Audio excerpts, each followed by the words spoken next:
Жүрек өкпе реанимациясы кеңейтілген көмек көрсеткенге дейін қан айналымын және мидың жұмысын қолдау үшін өкпені жасанды желдету және кеуде қуысын қысу. Бірінші науқастың жағдайын бағалаймыз. Санасын анықтау. Пациенттің иығынан сипап шақырып анықтаймыз. Одан кейін пульсімен тыныс алуын бағалаймыз. Каротид артериясындағы пульсацияны анықтаймыз. Сондай-ақ кеуде қуысының қозғалысын визуалды бағалаймыз және демін есту арқылы да бағалаймыз. Одан кейін науқасты дайындаймыз.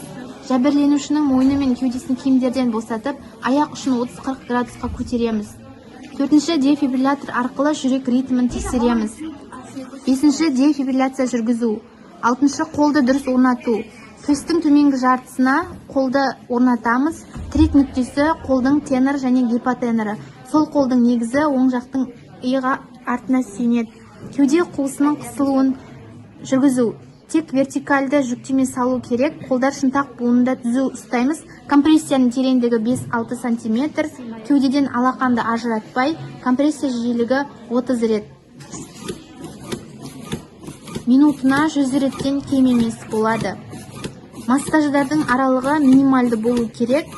Әр қысудан кейін кеуде клеткасы толықтай орнына келуі керек.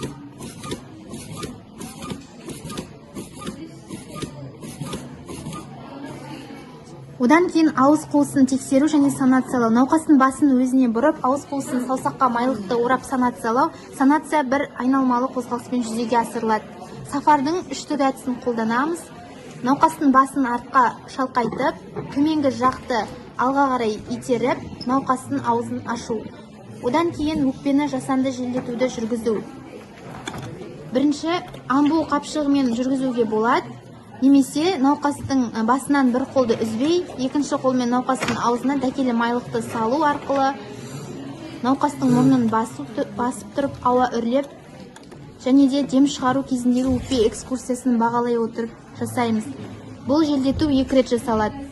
Осылай өкпе жүрек реанимациясы бір кезеңін өткізу, яғни бір жалпы жүрек өкпе реанимациясы 5 циклдан тұрады 2 минут ішінде. Көктамырға жолды қамтамасыз ету.